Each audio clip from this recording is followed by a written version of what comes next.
com menos de 4 anos, só tinha a aldeia Curucutu e a aldeia Tenonde-Porã, que são as aldeias matriz, que atualmente tem mais de 60 anos, né, de existência.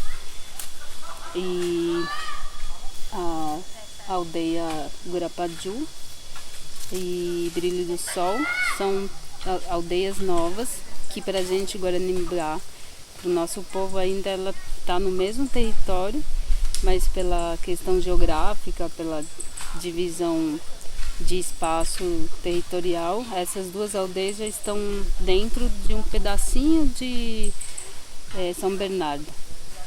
E aí depois dessas duas aldeias, então vem a Curucutu, que é uma das matrizes.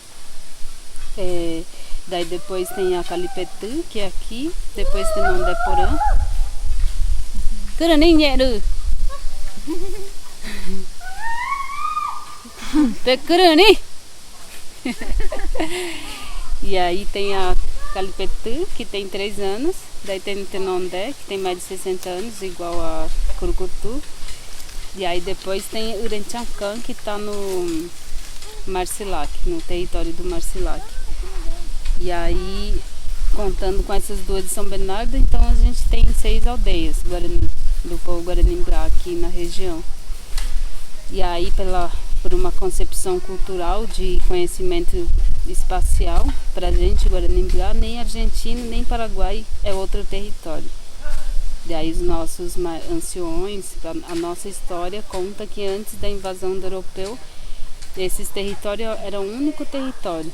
Daí isso é muito sentido por nós até hoje, quando a gente vai para a Argentina ou para o Paraguai, quando a gente encontra o nosso povo, a gente se sente no mesmo espaço de fato.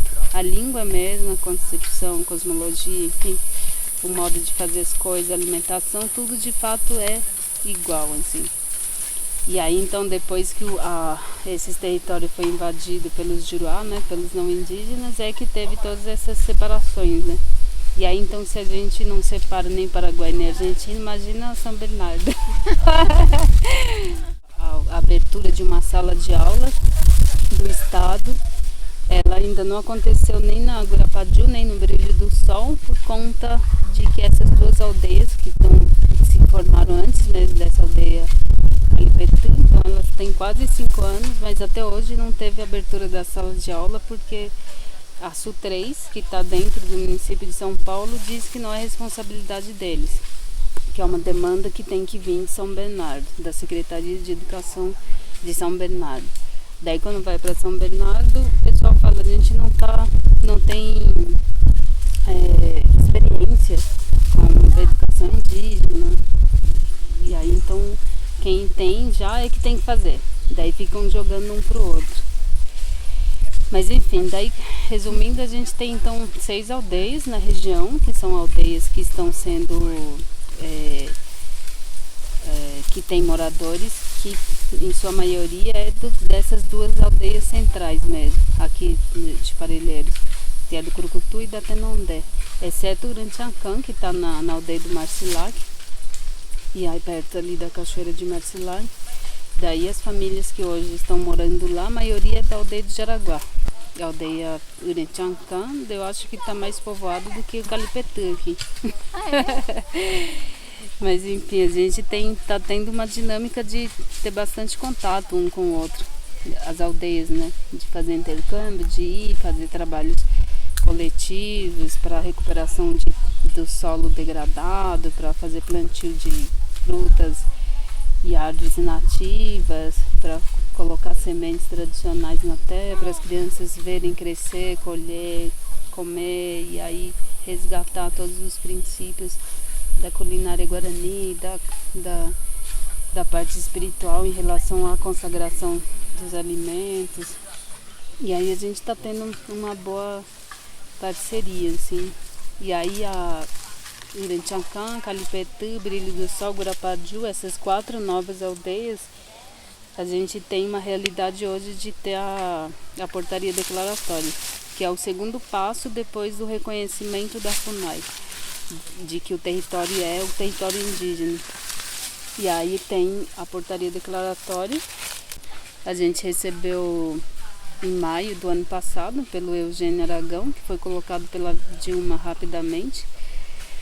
E aí, só que agora a gente está nessa situação de estar bastante apreensivo, né? Porque está rolando aí uma informação de que o Temer fez um documento para um decreto que tem 30 artigos, eu acho, e vários desses artigos implicam na possibilidade da gente perder a portaria declaratória. E aí é um decreto que vai contra, tipo, a ganhos, a conquista, assim, dos povos indígenas do Brasil como um todo, de muita longa data, assim, tudo que a gente conseguiu até hoje, assim, tudo que os nossos parentes que já lutaram muito, que já morreram e tal, tudo isso pode ir por terra se esse decreto de fato vigorar, assim. Mas daí diante a essa situação também a gente tem um pensamento firme de que a nossa luta em relação aos nossos direitos constitucionais, de falar para as pessoas, no caso as pessoas que estão no governo, de querer um pedaço de tudo aquilo que um dia já foi nosso, ela não vai sumir agora, assim, porque desde que teve a invasão do nosso território que a gente vive lutando, né, tipo, há mais de 500 anos. E aí, de fato, não é agora o Temer que vai fazer a gente desistir, né? E aí, essas aldeias novas, ela é muito representativa, assim, na questão da questão do fortalecimento cultural do povo Guaranimbá, assim. E aí, como na Tenonde Porã, a gente estava com 2 tipos só de batata doce guarani tradicional. Em 3 anos, aqui no Calipetu, a gente já recuperou mais de 20 tipos. Que legal. A gente plantou e está numa produção boa de milho guarani. Daí a gente tem até amendoim preto, que só fui ver tipo com 34 anos. E era uma comida muito especial do meu povo que foi desaparecendo devido à perda de espaço, né? Como na Tenondé, que as pessoas plantavam um pouquinho só para ter que plantar de novo no ano seguinte, então não dava nem para compartilhar direito.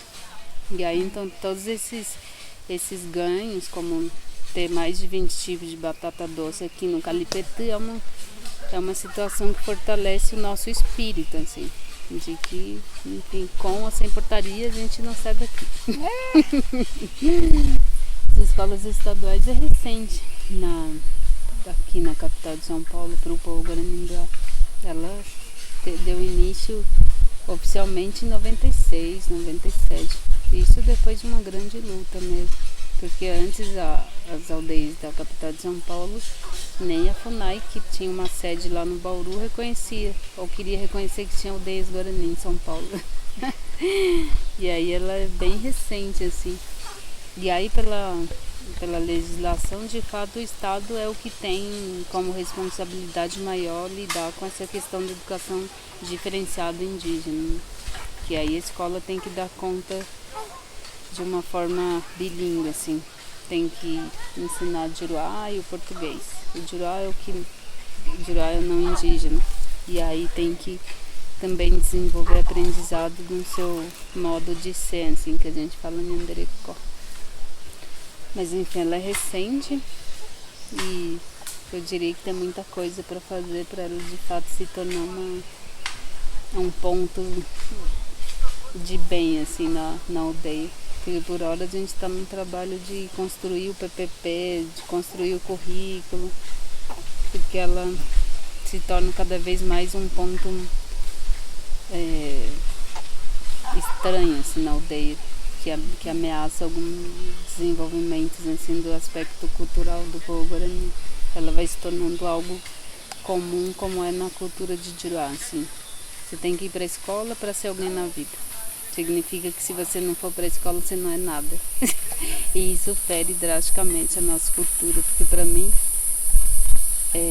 o que eu falo para os mais velhos é que eu trocaria em 2 palitos, como Juruá fala, tudo que eu sei ler, escrever, o pouquinho que eu sei, pela sabedoria dos mais velhos, de curar doenças graves de um dia para outro, de saber se comportar com a natureza, de ser equilibrado mentalmente, espiritualmente. Tudo isso não se aprende na escola.